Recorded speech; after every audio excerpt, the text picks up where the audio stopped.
All right, thank you. So I forgot my computer glasses, so I'll be going like this often. And I'm kind of being stubborn about buying bifocals. I feel like I'm still 20, which I am not. But this morning, or this afternoon, I wanted to share something about integrity and character. And I'm borrowing a lot of the sermon message from a pastor, Rick Izzo, in the First Baptist Church in South Carolina. And I thought he had a pretty good message about character and integrity. So next slide, Kenny. Okay. Since we read it, we'll go to the next slide. Okay. So this handsome gentleman will have to take you back about 200 years. He was known as Red Jacket, a Native American chief who lived up in the northeast part of the United States as we know today. And the reason he was called Red Jacket was during the Revolutionary War, he sided with the British. And unfortunately, I guess that side lost back a couple hundred years ago, but you know, he's known to wear the red jacket and go around, so ever since he's known as Red Jacket. But the whole story doesn't start there until we get to where they had a lot of meeting of all the chiefs and warriors that gathered in the summer of 1805. And in this meeting, a missionary from Boston came up, and his name was Mr. Kramm. And you know, the story goes where Mr. Kramm, much like myself or PJ talking, he's probably talking about Jesus. And he's talking about probably how to love one another, not to cheat anyone, be honest. So after that, he basically said, hey, chiefs, can we all get along? So this Red Jacket, this gentleman here said, I'm going to wait a little bit because you guys all read from the same Bible or the same book, but yet your behavior is not consistent. So I agree with what you're preaching, but I think I'm going to wait and I'm going to observe. I'm going to see what you do.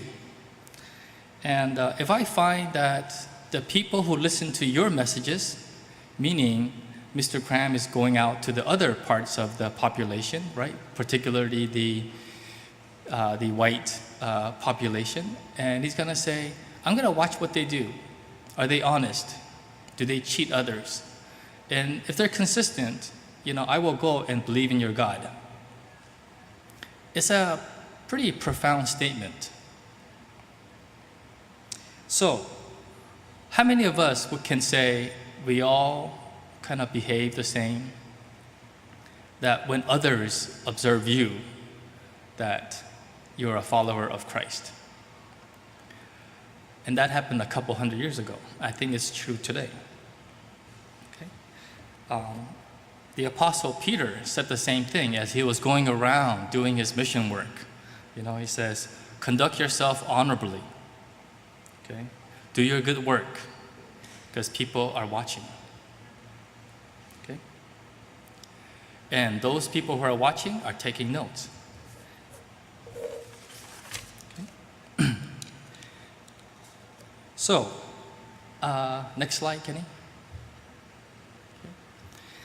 I've been struggling with the word integrity for a while. I think PJ had asked me to give kind of a message, and I thought, integrity, what does that integrity mean?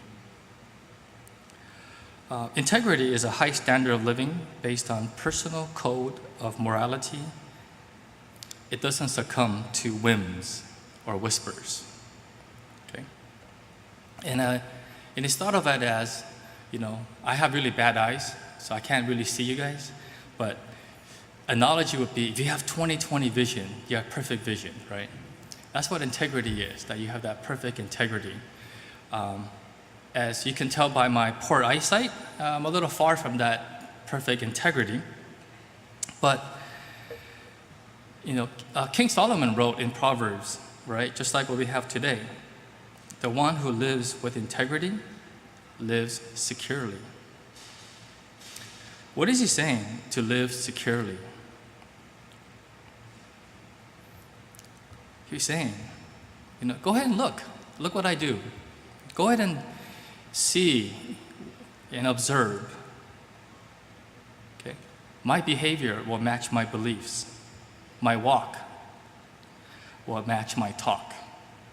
My character will match my confession. And the most important part I got out of this is who I am on Sunday is the same person on Monday. Okay, we all heard about that, right? So, can we say this today with confidence? I hope so.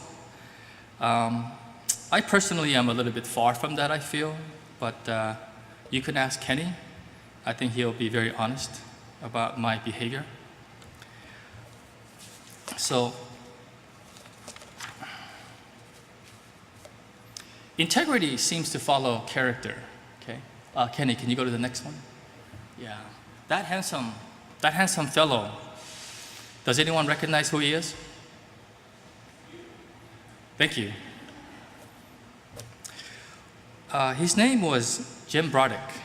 Jim Braddock was born in the upper state New York. And as you may recall or may not recall, they made a movie about him. How many of you guys heard about the movie Cinderella Man? Wow.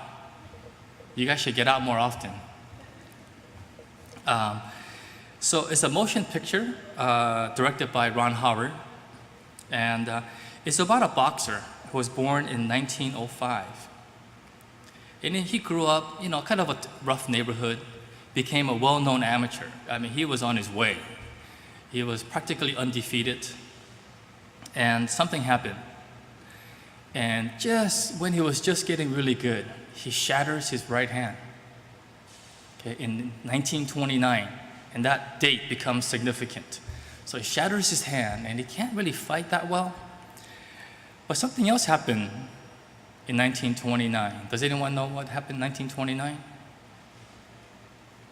Somebody said it, the Depression, the stock market crash.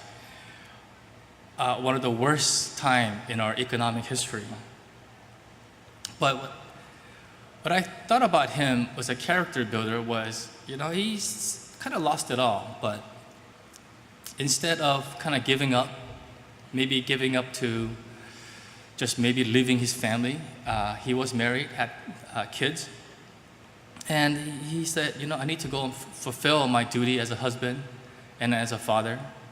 So 1929, for the next 5 years, to about 1934, he took on odd jobs. He did anything he could to provide for his family. Boxers tend to be very macho guys, they don't want to take anything less than them, but he took that job. He also took charity, right? There was a Catholic missionary work during this time, and there were handouts, so he took that.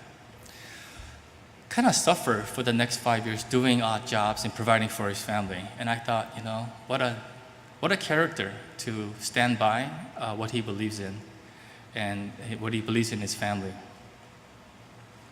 But of course, there's always a good story, right? Because it's the Cinderella Man movie. So 5 years later, he gets a call that says, hey, I want you to go and fight this heavyweight. And this heavyweight's name was John Griffin. And the reason that he was called was because John Griffin was an up-and-coming boxer. So he needed a kind of a match, to get him going, and it's going to be an easy win for him. If you guys are football fans of college football, you'll notice some of the top football teams in the country, their first game is always a blowout. It's because they pick on the weaker team the first game just to get them riled up. It's something like that. And he thought, it'd be an easy win for this champ. But, Jim Braddock took this opportunity, and he fought, and he fought, and he fought. And in just short 3 rounds, he won his battle against this champion. This underdog surprised everyone. He took the opportunity. But, I don't want to dwell in his success as much, but what he did after, I thought, was a true test of his character. He knew that he suffered for 5 years. He knew that he was struggling. He got help. So what did he do? In the aftermath of his success of becoming a world champ, he gave back all the charity that he took. He gave back all the money that he took that had helped him through the 5 years. And more than that, him and his family volunteered at soup kitchens. He invited guests over for dinner, and he fed the hungry, and he provided for them. Knowing that he had persevered, he wanted to do the same. A true test of character. Okay? Now, where else can you find something like this in the Bible? The Bible is filled with them, right? Kenny, next slide. Do as I say, not as I do. I'm sure we heard about this often. I think I do this more often than maybe some. But I want to talk about Joseph. Okay? We all know Joseph, right? Joseph, a favorite son. He had this ability to come up with interpretation of dreams. He had this ability to foretell. And he did a pretty good job. But his life was not as rosy as we think, right? As a young lad or a young kid, his other brothers hated him. He thought he was arrogant. So they put him in this ditch and saying that he got killed. And then right afterwards, guess what happens? He gets found, but then he gets turned into a slave, right? And then from being a slave, he kind of like works his way up. And then while he was working his way up, he gets accused of adultery, and he gets sent to prison. What a life, right? And it lasted decades. I believe it was 17 years. But Joseph's story is actually an extraordinary one, okay? And the reason I bring this up is because he was able to interpret dreams, and then he told the Pharaoh's cupbearer who was in jail with him, he says, you'll get out in a few days, and don't forget about me, right? That's what he told him. And he goes, yeah, I won't forget about you, I'll tell Pharaoh about you. As soon as he gets out of jail, guess what happened? He goes, I forgot about Joseph, because he was free. He's serving the Pharaoh, got his old job back. So a couple of years passed during that time. Can you imagine what Joseph is going through? Every day, it's the same thing, right? Every day, he's in that dungeon. He doesn't see the sun. It must be very depressing for him. And he's probably reflecting on his life. Oh my goodness, my brothers sold me. I became a slave. Here I am in jail. I will probably end up dying in this blessed place. Then something happens, right? God intervenes. God intervenes.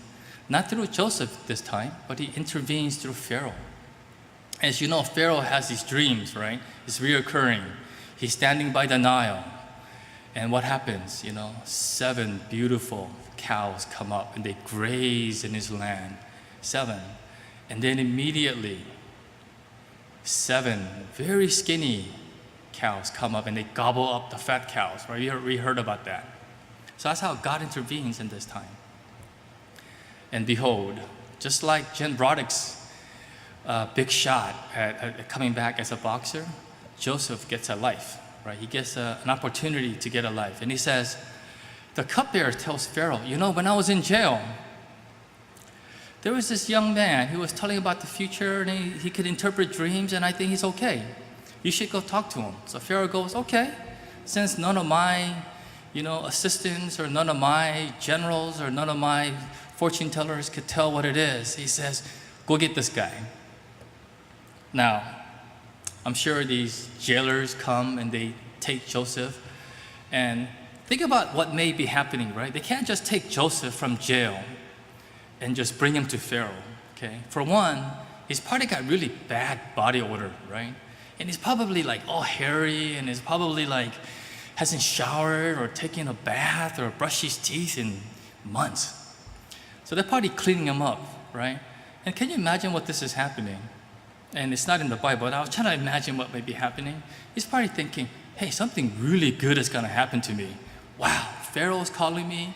I'm getting groomed, right? I'm getting new clothes. Wow, he must want something from me. I better be on my best behavior, and I better be able to sell myself. I better do good. I better make sure that I could boast, right, about my abilities, whatever that he may be asking. Do you think that's the way it went, friends? Not quite. Not quite. Not quite. Okay? Joseph, well dressed at this point, probably groomed, probably smelling pretty well, pretty good, right? Goes to Pharaoh, and then, Pharaoh asks him, hey, I noticed that you tell dreams, and you're pretty good at it. And his answer is profound, and it's in the Bible, right? It's in verse 16 of Genesis. It says, tells Pharaoh, I am not the one with answers. Okay, I'm going to stop right there. I am not the one with answers. Can you imagine if you go to a job interview and the interviewer asks you a question and you answer, I am not the one with the answers. You think you'll get hired? I don't know, be kind of tough. But he goes, I am not the one with answers, but I serve God, who will tell you the meaning of your dreams. It is God that will tell you the meaning of the dreams. So he's putting himself and he's humbling himself that he is merely a servant of God. Now that answer has a lot of weight. Right? Can you imagine if you're in Joseph's shoes or Jim Broderick's shoes? You suffer for many years. You have an opportunity just to be an instant wealthy person, an instant status symbol. But no, he says, it's not from me, it's from God. Okay? Luckily, Pharaoh was a wiser man than what we expect, right? He goes, Joseph, you're a very wise man. And I like the interpretation of your dream. In fact, you're so good, I'm going to make you second in command, right? And that's how the Bible story ends. Joseph becomes the second-hand man for Egypt. And we kind of know the story behind it, of what happens. Character, I think. And he was able to rule Egypt with Pharaoh. Okay. I promise it will be short. So I'm on my last slide. Kenny, can you go to the next one? What would Jesus do? And I kind of put that together because, this slogan or this acronym became really popular in the mid-1990s, right? There's like bracelets now. I'm sure some of us have worn those, right? And then it became kind of a sort of a word. And if you can picture, what would Jesus do? Sometimes we kind of make fun of it, right? Not to make fun of any one particular person, Timmy-san. Sometimes you see the youth gathering around and then they're joking about things and what to do, what movie to see, right? And then Timmy, in his very timed comment, will say, what would Jesus do? And he waits for a reaction, right? But, really think about this. What would Jesus do? And he did a little bit of research, right? The word, what would Jesus do? That sentence was used in the 14th century? Wait, 1400s, is that 15th century? 15th century. It's been around, right? And then kind of thought about this a little bit more. I says, what would Jesus do? What would Jesus do? What would Jesus do? And then we had examples, right? Examples of Jim Broderick. We had examples of Joseph. And I want to leave you with this last kind of comment today. Okay? It's not what would Jesus do. We have to reflect on what did Jesus do, right? What did he do? And that kind of lifted my spirits, because what Jesus did for us is just profoundly high integrity, profoundly high in character. So I leave you with the last calling. Always think, what would Jesus do? But you know what? It's what did Jesus do that allows us to live today. So thank you.